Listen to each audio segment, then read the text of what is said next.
Assalamualaikum warahmatullahi wabarakatuh. Alhamdulillahirabbil alamin hamdan katsiran thayyiban mubarakan fih. Allahumma shalli wa sallim daiman abada ala sayyidina maulana Muhammadin wa ala alihi wa sahbihi ajma'in. Amma ba'd.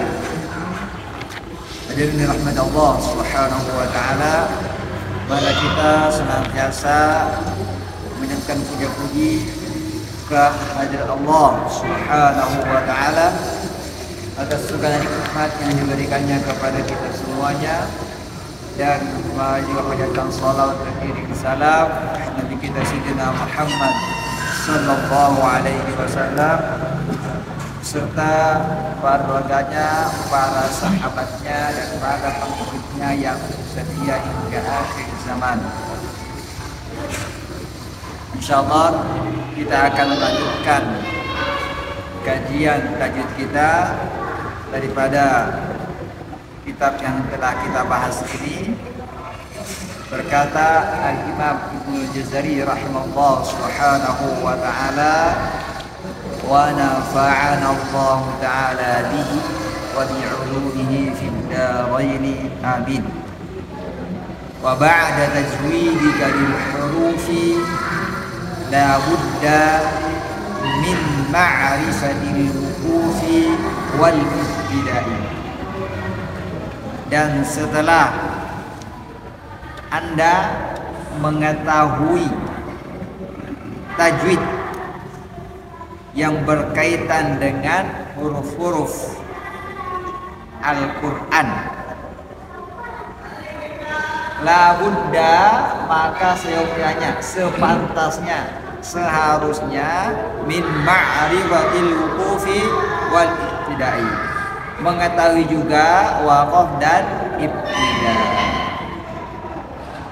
Jadi di sini disebutkan setelah kita mempelajari pada pembahasan telah lalu dari apanya, hukum tajwidnya, baik makhrajnya, sifatnya, sifat aridah atau sifat lazimah. Maka di sini ada juga yang perlu kita ketahui sebagai pengajar atau pembelajar Al-Quran. La budda, seyogyanya, sepantasnya, seharusnya kita ketahui hal ini. Apa itu? Ilmu pengetahuan mengenai waqaf dan ibtida, di mana berhenti, di mana memulai bacaan. Gunanya apa? Fungsinya apa? Fungsinya memperindah sekaligus menjaga lafaz-lafaz Al-Quran daripada perubahan makna. Karena kalau salah ibtida bisa berubah makna, salah waqaf juga bisa berubah makna. Maka sebagaimana tajwid menjaga Al-Quran daripada kesalahan bacaan, maka waqaf ibtida menjaganya daripada kesalahan pemaknaan. Baik. Maka harus kita tahu di mana kita berhenti, di mana kita memulai. Berhenti namanya, memulai namanya ibtida. Sandaran atau dalil daripada bab ini, yang pertama riwayat daripada Ibnu Abu Mulaikah an Abdillah bin Abi Mulaikah an Ummi Salamata radhiyallahu ta'ala anha anna su'ilat an qira'ati Rasulillah sallallahu alaihi wasallam faqalat kana yuqatti'u qira'atahu ayatan ayah. Maka daripada Abu Mulaikah, beliau meriwayatkan daripada Sayyidah Ummi Salamata radhiyallahu ta'ala anha bahwa Sayyidah Ummu Salamah ditanya mengenai kaifiyat bacaan Nabi sallallahu alaihi wasallam, maka beliau menjawab bahwa cara baca Nabi itu yuqatti'u ayatan ayat, memotong ayat demi ayat, artinya setiap selesai ayat berhenti. Maka sunnah Nabi setiap selesai satu ayat berhenti. Al-Fatihahnya jangan disambung-sambung, sunnahnya berhenti. Disambung boleh, harusnya berhenti. Jadi gimana caranya? Ya mencontohkan Bismillahirrahmanirrahim, Alhamdulillahi Rabbil Alamin, Ar-Rahmanir-Rahim, Maliki Yaumiddin. Jadi berhenti setiap akhir. Kemudian yang kedua, asar daripada Imam Ali radhiyallahu taala anhu. Ketika Sayyidina Ali radhiyallahu taala anhu ditanya tentang apa makna daripada tartil yang terdapat dalam surah Al-Muzammil ayat 4. Warattilil Qur'ana tartila, dan baca Al-Quran dengan tartil. Dia menjawab, at-tartilu huwa tajwidul huruf wa ma'rifatil wukuf. Wa tajwidul huruf wa ma'rifatul wukuf. Tartil itu adalah memperbagus, memperelok huruf-huruf Al-Quran. Berarti di sini kalau kita memperbagus bacaan huruf-huruf harus kita tahu makhraj dan sifat. Kemudian apa lagi? Ma'rifatul wukuf, mengetahui seluk-beluk waqaf. Mengetahui seluk-beluk waqaf berarti kita harus juga mengetahui cara ibtidah. Baik, sekarang kita akan bahas di sini. Pembahasan kali ini adalah waqaf. Waqaf itu terbagi menjadi 3. Al-waqfu. 3 ada ikhtiyari, ada ikhtiyari, dan ada ikhtibari.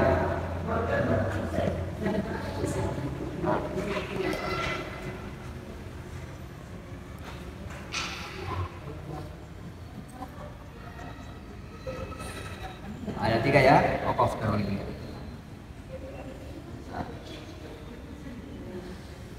Waqaf ikhtibari ini artinya waqaf yang dilakukan seorang murid ketika ia diuji, dites oleh gurunya. Contoh, ketika membaca ayat surah Al-Baqarah 108 ada di situ kata wal 'abdu bil 'abdi. Guru mengatakan bagaimana cara berhenti di kata wal 'abdi? Gimana caranya? Bil 'abdi. Ayat 2 qalqalah yang berderetan. Harus dibaca dua-duanya dengan jelas qalqalahnya. Nah, ini contoh ya. Kemudian yang kedua, waqaf idtirari. Artinya waqaf pada pertengahan ayat dilakukan dalam keadaan terpaksa atau darurat. Idtirarinya darurat atau terpaksa. Kenapa? Habis nafas. Habis nafas mau ngapain? Bisa sambung. Dan nggak boleh curi nafas. Ketahuan kalau ya. Nah, itu curi nafas itu. Harus berhenti dulu lah.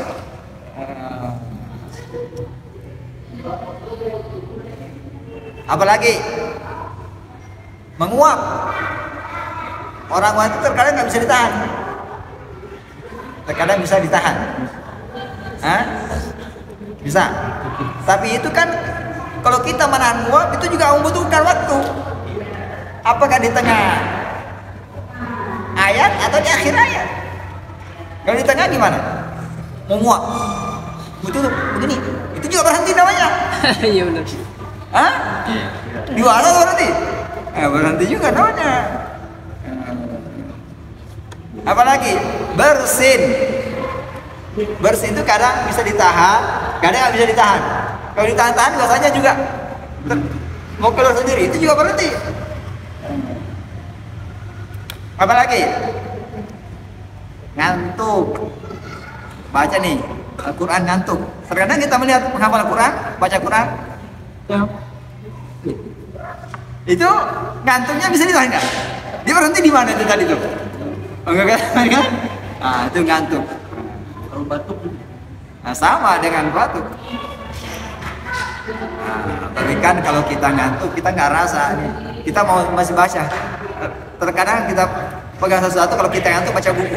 Ya itu bukunya. Oh ini saya ngantuk ini. Kita nggak tahu sampai mana ini kita baca tadi. Karena nggak bisa dikontrol.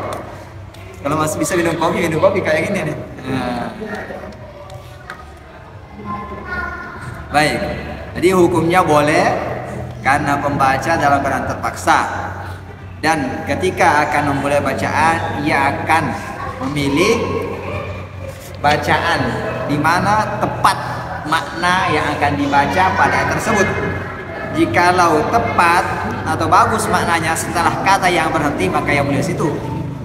Kalau tidak tepat, maka ya cari sebelumnya di mana kata yang tepat untuk memulai agar maknanya bagus. Oke, sudah? Nah, sekarang kita pindah ke yang ketiga. Ikhtiyari. Ikhtiyari. Ini terbagi dua. Jaiz dan ghairu jaiz.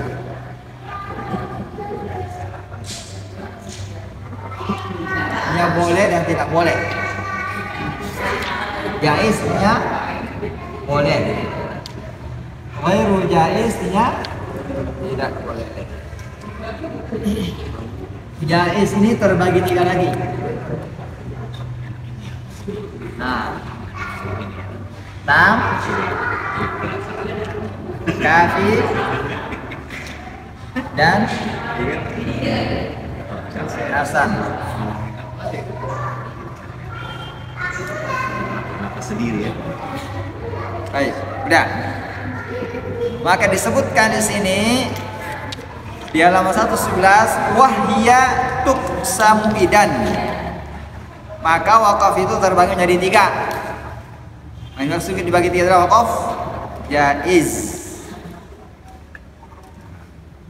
tamun, wakafin, wahasan. Tamun, wakafin, wahasan. Wahya lima tamma fa illam yujadi ta'alluqun. Waqaf tam itu adalah ketika ia tidak ada ta'alluqnya. Apa yang ta'alluq? Enggak ada kaitannya dengan kata setelahnya, baik dari segi lafaz atau i'rab maupun dari segi makna.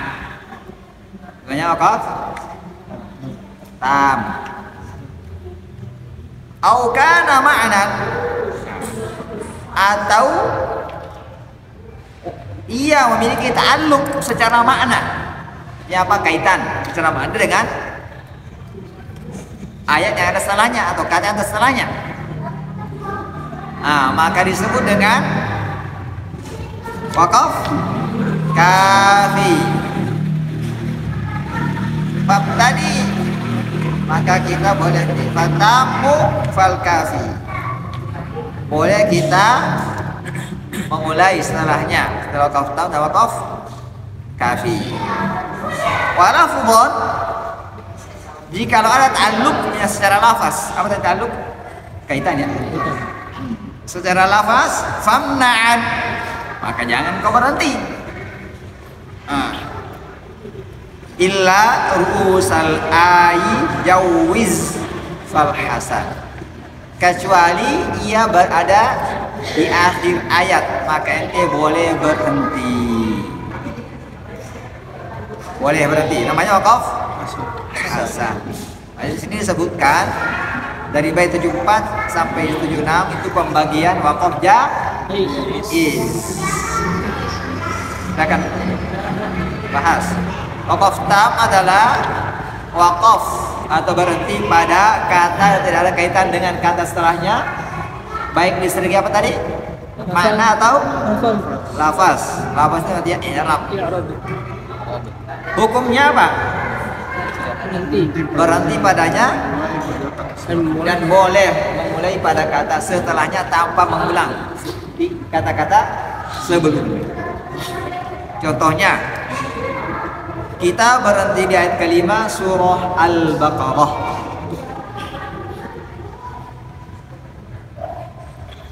Bentar. Kita baca nih dari ayat 1. Maka saya baca dalam 1 sekarang sampai ayat 5. Ulaika ala hudam min rabbihim wa ulaika humul muflihun. Nah, berhenti. Ketika saya berhenti di ayat kelima, maka ayat kelima ini tidak ada kaitannya dengan ayat keenam. Karena ayat kelima sudah selesai pembahasan yang dibahas. Ayat keenam pindah pembahasan. Ayat kelima masih ada kaitannya dengan Zalikal kitabu la raiba fi hudan lil muttaqin. Itu masih pembahasan orang-orang bertakwa. Sampai ayat kelima. Setelah ayat kelima pindah pembahasan. Maka kalau kita berhenti di akhir pembahasan namanya wakaf. Nah, kenapa? Karena tidak ada kaitannya dengan kata setelahnya. Pembahasannya habis. Udah paham? Kemudian berikutnya adalah wakaf kafi. Al-kafi. Kafi. Wakaf kafi apa tadi pengertiannya? Berhenti pada kata Al-Quran punya kaitan dengan kata setelahnya dari segi apa? Makna. Tidak dari segi lafaz.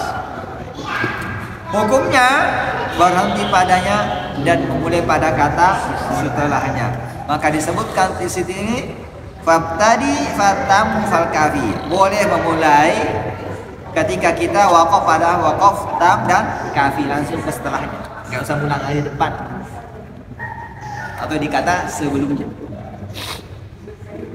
Nah, mau contoh? Contoh, kita baca ayat 6 dan 7 surah Al-Baqarah. Innal ladzina kafaru sawa'un 'alaihim a'anzartahum am lam tunzirhum la yu'minun. Nah, ketika berhenti di ayat ini, nama wakafnya apa tadi? Kafi. Kafi. Ngapa? Karena masih lagi kaitan dengan kata setelahnya dari segi mana? Apa? Ayat 6, ayat 7 masih membahas orang kafir. Masih bahas orang kafir.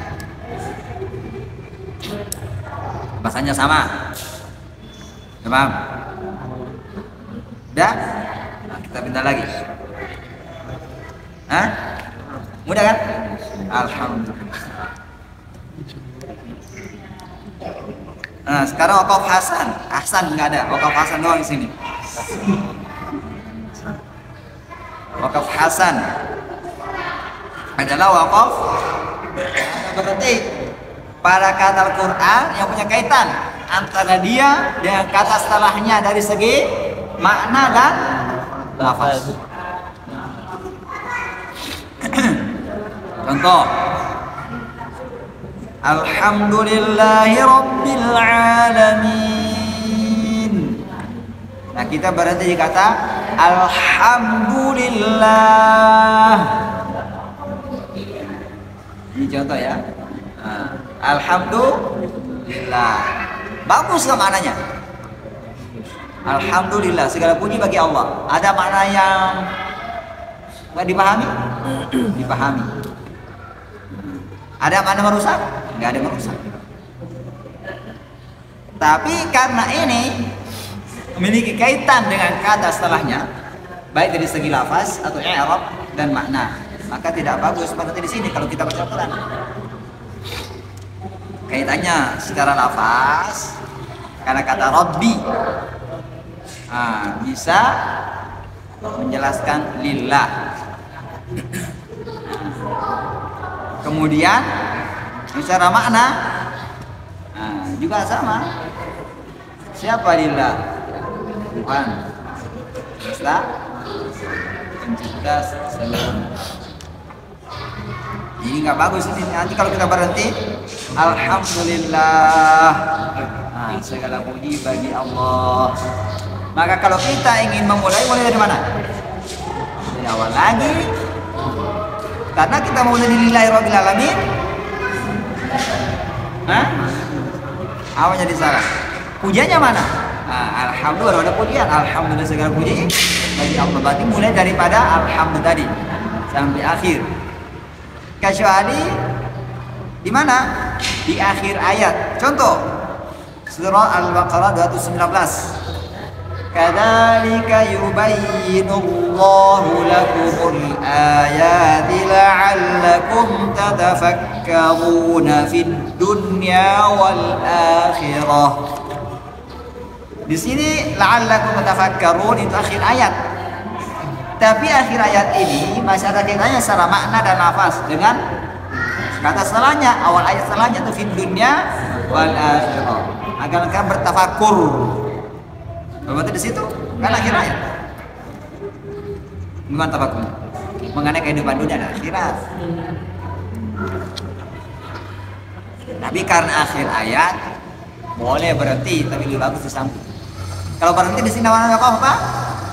Hasan. Maka disebutkan di sini illa rusul ay jawiz. Illa rusal ay, kecuali di akhir ayat jawiz, maka bolehkan berhenti. Fal hasan namanya hasan, bukan ahsan. Baik.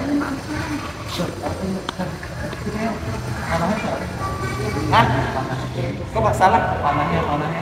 Yang mana? Oh, salah. Terima kasih banyak. Alhamdulillah. Anda melek. Dari yang mana? Biar adil kan?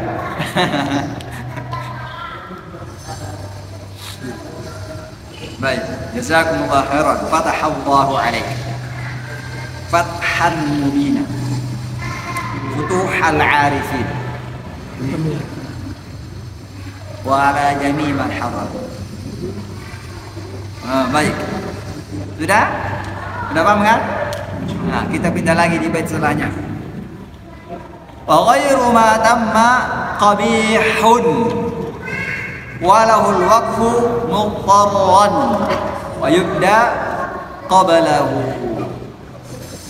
Dan yang tidak sempurna maknanya karena memiliki kaitan dengan kata setelahnya, baik dari segi lafaz maupun makna, namanya qabih.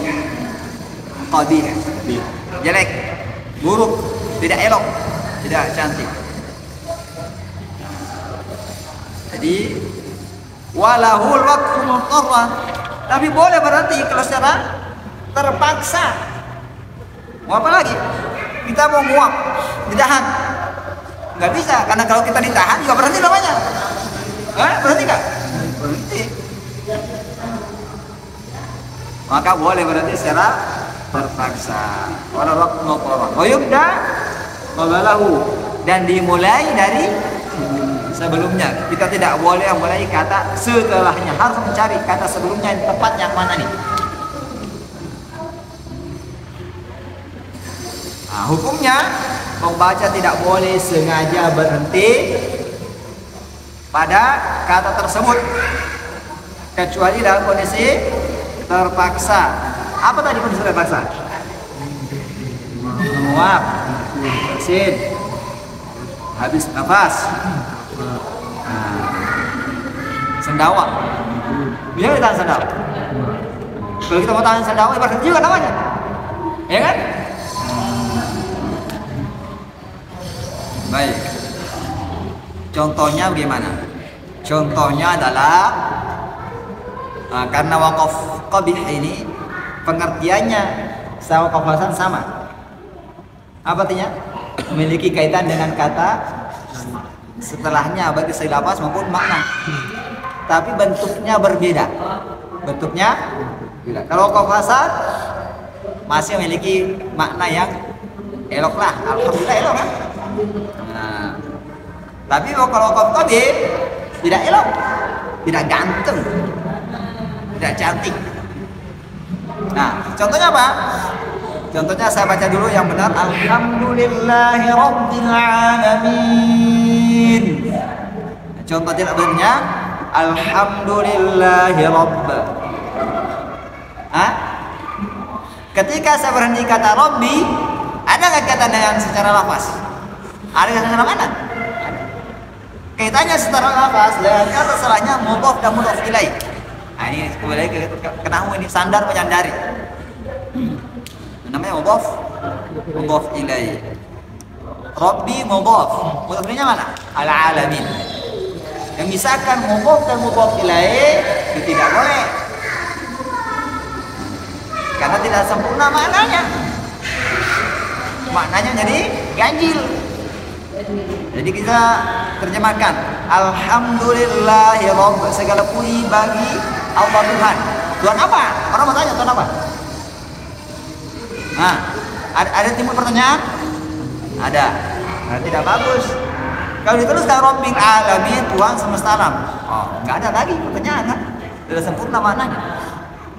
Nah, maka ketika waqaf warjais atau waqaf qabih di sini, kita tidak boleh berhenti kecuali terpaksa. Contoh lagi yang ini, yang buruk juga. Ya ayyuhalladzina amanu la taqrabus salata wa antum sukara hatta ta'lamu ma taqulun. Wahai orang-orang beriman, jangan kalian mendekati salat wa antum sukara dalam kondisi kamu mabuk hatta ta'lamu ma taqulun, yang hingga engkau mengetahui apa yang kamu ucapkan. Orang mabuk itu nggak tahu apa yang ucapkan. Nah, sekarang kita nggak bahas dari segi hukum ayat ini karena ini membahas tentang khamr. Hukum khamr itu terbagi pengharamannya tidak sekaligus. Nah, ini termasuk bagian kedua, belum bagian akhirnya. Maka saat masih boleh minum. Dan setelah ayat ini ada lagi ayat yang turun yang melarang secara gas tidak boleh minum khamr. Tapi ayat ini belum final kalau dibahas, tapi kita bahas secara segi tajwidnya ya, tidak boleh. Kalau kita berhenti dia kata salat, ya ayyuhalladzina amanu la taqrabus shalah, wahai orang-orang beriman jangan mendekati salat. Orang kita apa? Kita melarang salat orang beriman. Ini sesuai dengan ayat atau tidak sesuai? Al-Quran menyuruh kita salat. Ini mana berhenti minta malu menyuruh salat? Merusak nggak mananya? Merusak banget kan? Jangan jawab kok. Oh, harus dihindari. Baik. Ada lagi yang lebih buruk daripada ini. Kalau sengaja jadi ateis, jadi kafir. Apa itu? Berhenti di kata ilah. Fa'alam di surah Sayyidina Muhammad al-19. Fa'alam annahu la ilaha illallah. Berhenti di ilah tadi. Fa'alam annahu la ilah, kata tidak ada Tuhan. Itu nggak yang dimaksud daripada ya? Nah, Bukan kan? Kalau berarti di situ cuma orang ateis yang mengatakan tidak ada Tuhan atau dahriyah. Ada pemahaman sudah. Nah, berarti itu maknanya sangat buruk. Kalau sengaja kita menandakan Allah jadi kafir kita ini. Maka tidak boleh. Kemudian berikutnya termasuk waqaf babi adalah ini bagi yang pernah belajar tata bahasa Arab ya. Waqaf pada mudhaf tanpa mudhaf ilaih. Tadi seperti Rabbil Alamin, enggak boleh berarti Rabb. Kemudian apa lagi? Berarti pada amil rafa tanpa yang dirafa. Qala itu rafa. Dia amil rafa yang membuat kata setelahnya menjadi berharkat dhamma atau yang menggantikan dhamma. Qala Allahu. Nah, ini awalnya dirafa, dia diberikan harkat dhamma. Dia fa'il tadi betul. Nah, kemudian yang ketiga berarti pada amil nasab tanpa yang dinasab. Ya, berarti di kata yang membutuhkan maf'ul, kita tidak baca maf'ulnya, maf'ul binya. Nah, contohnya Pak, wa nada Nuhun ibnahu. Nah, itu masih artinya apa? Dan Nabi Nuh memanggil anaknya. Kita berarti wa nada Nuh, dan Nabi Nuh menyeru. Siapa diseru? anaknya. Nah, mana? Ini nggak baca. Berarti waqaf.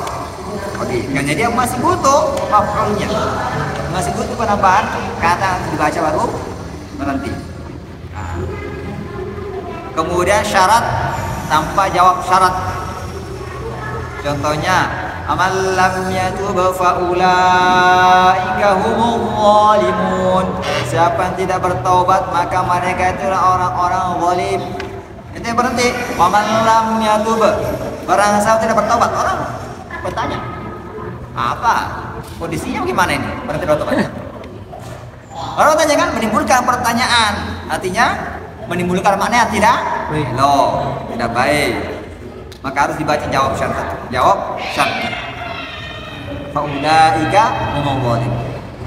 Yang kelima atau berarti pada mausuf tanpa yang disifati, atau fi'il tanpa fa'il, atau fa'il tanpa maf'ul, atau amil jar tanpa yang dijar, atau ma'tuf tanpa ma'tuf alaih. Nah, kemudian walaysa fil qur'ani min waqfin wajib wala haramun ghairu ma lahu sabab.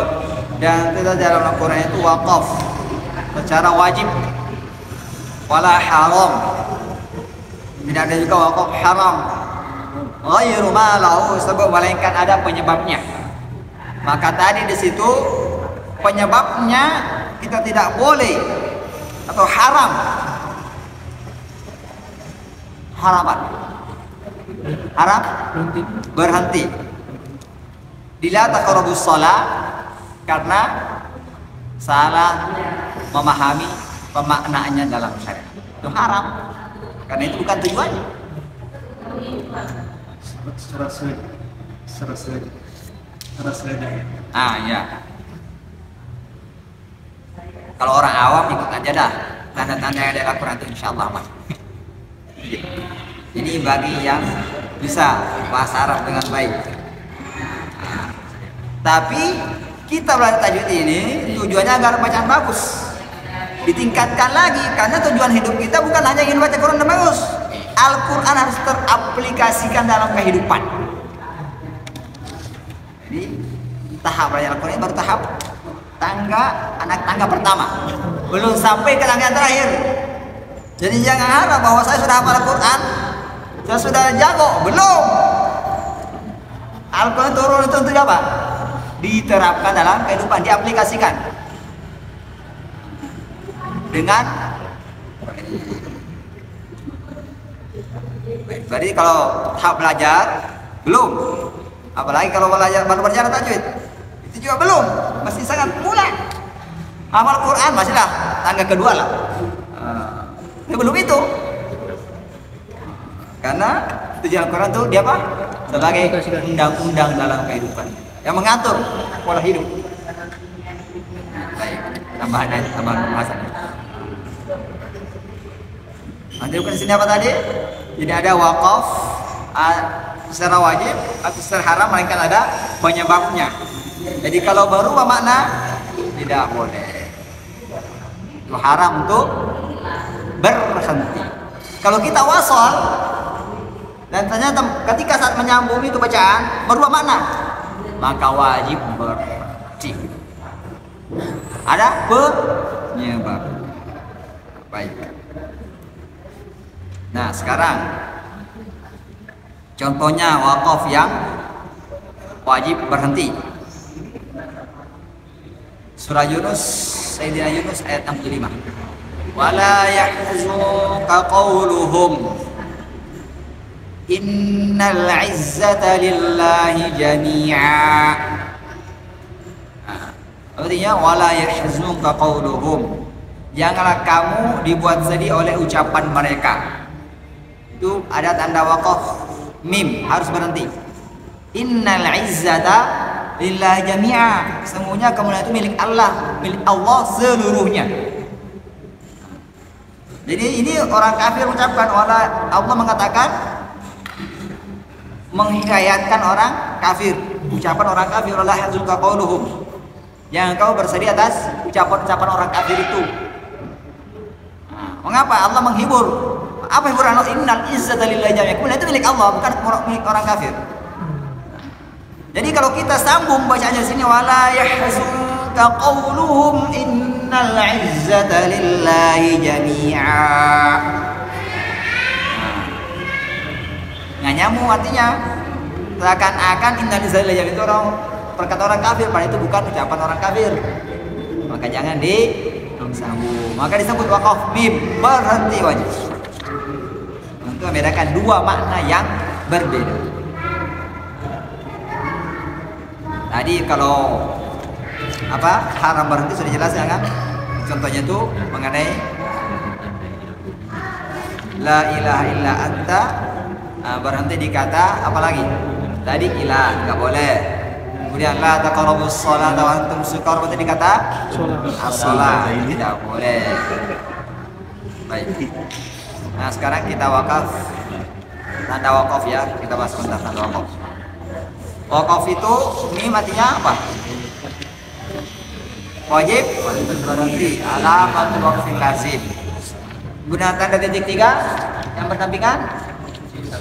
Pilih salah satunya. Namanya wakaf ta'anuk atau wakaf muraqabah. Kemudian lam, tanda dilarang berhenti. Lam alif ya. Kalau sila atau sili boleh berhenti, tapi meneruskan lebih baik. Baik. Kalau kila atau kili Lebih baik berhenti.